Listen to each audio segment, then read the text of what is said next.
Bonsoir Vladimir Klitschko. Bonjour, comment ça va? Ça va et vous? Merci beaucoup d'être avec nous. J'aurai le plaisir de vous interviewer avec Pauline Simonet et Patrick Sauce. Une première question sur ce qui se passe en ce moment sur le terrain. Au vu des dernières informations qui nous arrivent, on a le sentiment que les Russes sont en train de mettre une pression terrible sur l'armée ukrainienne, notamment dans le Donbass. Est-ce que vous diriez ce soir que votre armée, que l'armée ukrainienne est en grande difficulté? C'est vrai, la situation est très difficile. Mais ça fait un an que cette situation perdure. Au front, nous comprenons que le nombre de mobilisés, le grand nombre, maintenant c'est une vague qui déferle à l'Est et les combats sont très intenses, acharnés. La situation est très difficile. Et nous appelons encore une fois aux armes. Nous avons besoin des armes. Quand il y a une guerre, quand il y a le front, pour défaire l'ennemi, il faut des armes. Et c'est la seule possibilité de défaire l'ennemi russe en Ukraine. Et c'est la seule voie vers la paix, la seule. Monsieur Klitschko, à quoi vous attribuez ces récentes avancées justement des Russes autour de Bakhmout, autour de Vuhledar? Est-ce que c'est un déséquilibre en termes humains, en termes d'hommes? Vous parliez des mobilisés à l'instant. Est-ce que c'est ça qui vous coûte en ce moment, ces défaites sur le terrain?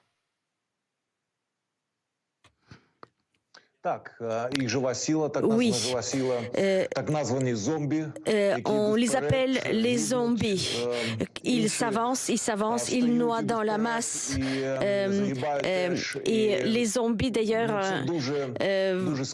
c'est vraiment très difficile de faire face aux zombies. Au début, il y avait beaucoup de mobilisés qui sont arrivés au front récemment et ils attaquent constamment nos positions. Le 24 février 2022, c'était une date maudite pour vous. Qu'est-ce qui vous fait avoir peur, craindre à propos du 24 février 2023? Les ministres en parlent, le ministre de la Défense était sur BFM TV hier pour en parler, d'une grande mobilisation. Qu'est-ce que vous craignez précisément pour le 24 février, où pour vous il n'y a absolument rien à commémorer, mais beaucoup à craindre? Si vous utilisez le terme craindre, je préférerais utiliser d'autres mots. Nous savons que notre ennemi est compliqué. Et c'est un maître de la terreur. Ils veulent détruire les Ukrainiens. Et c'est ce qu'ils essayent de faire depuis un an. Mais la nation ukrainienne résiste.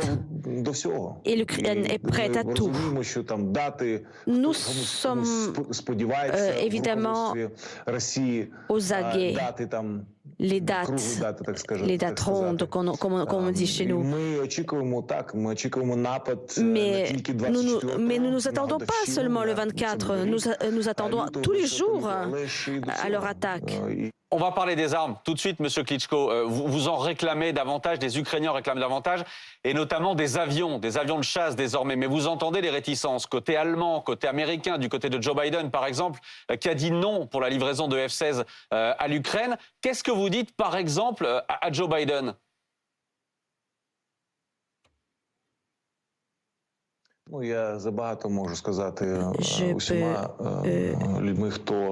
Je peux dire beaucoup de choses à tous ceux qui sont en rapport avec la guerre et qui représentent nos alliés. En fait, oui, qu'ils m'entendent. Oui, nous avons des armes pour défendre les vies.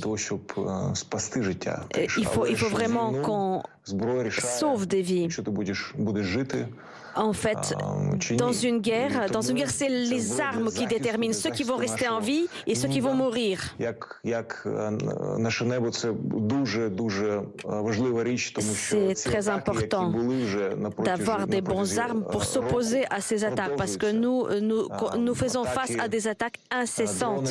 Quand il s'agit, quand on doit faire face à une agression, à un génocide, eh bien, il faut agir pour arrêter ça. Parce que sinon, d'autres dictateurs prendront l'exemple. Si on n'arrête pas la Russie de Poutine en Ukraine, ceci se peut propager sur d'autres pays. Et d'autres dictateurs auront aussi, grâce à ce passéisme du monde libre, du monde occidental, les dictateurs vont faire ce qu'ils veulent. Poutine était à Volgograd, aujourd'hui l'ex-Stalingrad, pour commémorer la victoire soviétique dans cette bataille contre l'Allemagne nazie. Selon lui, l'histoire est en train de se répéter. Selon lui, son armée continue aujourd'hui de combattre les néo-nazis, mais cette fois en Ukraine. C'est évidemment la propagande du Kremlin. Quelles armes avez-vous, vous, Ukrainiens, pour contrer cette propagande russe ?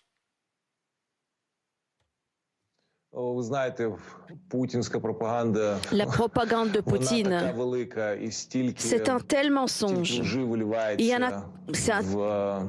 C'est inimaginable comment on peut vraiment rentrer dans les cerveaux des Russes autant de mensonges. Mais ça marche. Et quand on voit que vraiment les mobilisés, ils vont combattre les néo-nazis, et ensuite ils voient les réalités du terrain, ils sont quand même confrontés à une autre réalité. Vladimir Klitschko, j'ai encore une question. On sait l'incroyable champion de boxe que vous avez été, champion du monde 2 fois, champion d'Europe, champion olympique. On est à un peu plus d'1 an des Jeux Olympiques de Paris et vous ne supportez pas l'idée que des athlètes russes soient présents. Qu'est-ce que vous demandez concrètement ce soir au Comité international olympique ? Malheureusement, il y aura aussi un autre champion olympique qui ne pourra pas, celui-ci ukrainien, ne pourra pas participer en 2024 parce que l'armée russe l'a tué hier. Donc, on ne peut pas, le pays qui est en guerre, qui tue, on ne peut pas laisser les sportifs participer dans les Jeux olympiques. Ce serait une grave erreur. Merci. Vladimir Klitschko d'avoir été en direct, avoir été avec nous sur BFM TV. Merci à vous.